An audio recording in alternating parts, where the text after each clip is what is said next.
Құрметті Асқар Ұзақбайұлы, құрметті үкімет мүшелері, ұлттық бірыңғай тестілеу биыл 17-ші рет өткізілетін болады. Осы кезең аралығында тестілеуге 2 миллионға жуық адам қатысып шықты. 2019 жылдан бастап ұлттық бірыңғай тестілеу жылына 4 рет өткізілуде. Қаңтар, наурыз, маусым, тамыз айларында. Биыл ұбт форматы өзгертілген жоқ. Барлығы 5 пән, 3 міндетті және 2 бейіндік пән бойынша тестілеу қағаз жүзінде өткізіледі. Барлық тест тапсырмаларының саны 120, максималды балл советі 140. ұбт-ға қатысу үшін өтініштерді қабылдау 15 сәуірден 10 мамырға дейін іске асырылды. Осы жылы өтініштерді қабылдау алғаш рет онлайн форматта өтті. Тек қана интернеті жоқ өңірлерден түлектер үшін дәстүрлі форматта құжаттарын тапсыру мүмкіндігін бердік. Жалпы биыл мектеп түлектерінен тестіге қатысу үшін 111.109 немесе 82% өтініш тапсырды. Бұл өткен жылмен салыстырғанда 11%-ға немесе 15.000-ға жуық адамға жоғары.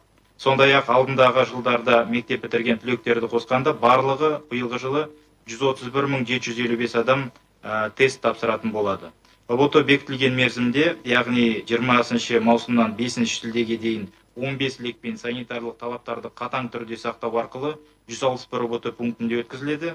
Биыл ұбт қағидаларына бірнеше жаңашылдықтарды біз енгіздік. Атап айтқанда, ұбт-ға қатысу үшін кіру кезінде бет әлпетін тану Face ID көмегімен тұлғаны сәйкестендіру алғаш рет қолданылады. Жылда берілген қағаз сертификаттың орнына биыл ұбт электронды сертификаты және білім беру грантын тағайындау кезінде де біз электронды куәлікті енгіздік.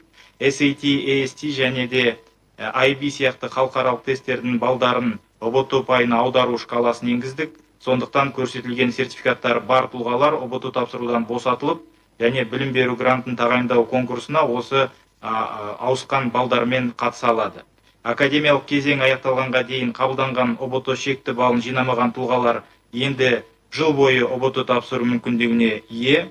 Педагогикалық мамандықтарға түсушілер үшін талаптар күшейтілуде. Бұл туралы президенттің тапсырмасы да бар.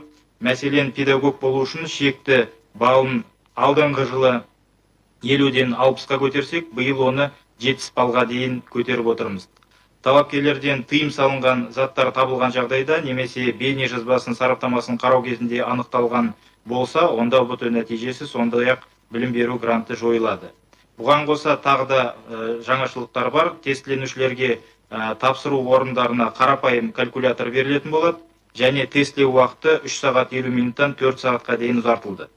Талапкерлер ұбт-ға жақсы дайындалу үшін біз оларға ақысыз орталықтың сайтында 70 вариант сынақ тесттерін алдын ала берген болатынбыз. Түлектер емін-еркін осы сынама тесттерін тапсыруға мүмкіндікке ие болды және тапсырды деп айта аламыз. Оған қоса биылғы жылғы түлектер мектепте тапсыратын қорытынды емтихандарынан мамырдың аяғында босатылған болатын. Осы шаралардың барлығы түлектер үшін үлкен қолдау екені сөзсіз. Медициналық санитарлық шараларға қатаң сақтау бойынша ата-аналарға және басқа алып жүруші тұлғаларға балаларды ұбт өткізу пункттеріне күтуге тыйым салынады. Ата-аналарға ұбт өту барысын сол жерге келмей-ақ үйінде отырып көру үшін біз оларға онлайн көрсетілімді ұйымдастырамыз. ұбт өткізу пункттері баррикадалық ленталармен жабдықталады. ұбт өткізу пункттеріне кіру тәртібі тестіленушілердің арасында 2 метр қашықтық сақталуын қамтамасыз етіледі. Осы ленталардың арасында тиісті нүктелер қойып, сол кірудің өзінде 2 метр бір-бірінің арасында қашықты сақтау үшін осындай құрылғыларды біз дайындап жатырмыз. Бұл 2 метр қашықтық ұбт тапсырған уақыттың ішінде аудитория ішінде де сақталады. Сондықтан ұбт өткізу пункттерінде мөлшерінің тек қана 50% ғана толтырыммен біз осы ұлттық бірыңғай тестілеуді өткізетін боламыз. Коронавирустың таралу қаупін азайтуға арналған қосымша тағы да 5 сақтық шарасы қолданылады. Біріншіден, тест тапсырушыларды зарсыздандыру туннельдерінен өткізу. Екіншіден, аяқ киімдерді арнайы зарсыздандыру кілемшелерімен өңдеу. Үшінші, қолды санитайзерлермен зарсыздандыру. Төртінші, әр талапкердің дене қызуын өлшеу. Бесінші, бір жолғы қолданылатын жаңа маскаларды беру қарастырылды. Жалпы өздеріңіз көргендей, бас санитарлық дәрігермен келісілген қатаң санитарлық талаптар барлық жерлерде сақталатын болады. ұбт өткізу кезеңінде түрлі гаджеттерді, байланыс құралдарын, шпаргалкаларды, әдебиеттерді, калькуляторларды кіргізуге тыйым салынады. Ұйымдастыру жұмысына келсек, жалпы ұйымдастыру жұмыстары бүгінгі күні аяқталуға жақын.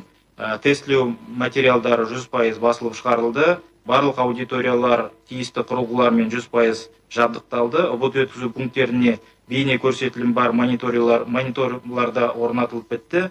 Барлық комиссиялар, апелляциялық комиссиялар бекітіліп жұмысын бастауға дайын.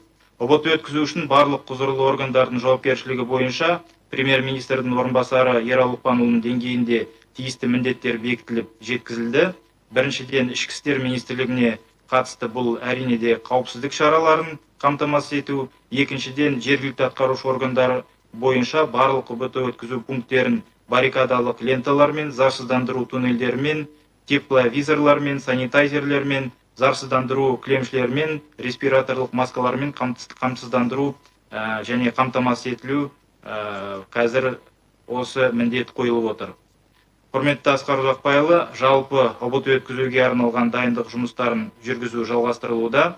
Министрлік әкімдіктермен, құқық қорғау органдары және де денсаулық сақтау министрлігімен бірлесіп, санитарлық талаптарды қатал түрде сақтай отырып, тиісті деңгейде ұбт-ны өткізуге дайын. Жалпы барлық ұйымдастыру жұмыстары бүгінгі күні аяқталуға жақын, дайындық бар. Назарларыңызға рахмет.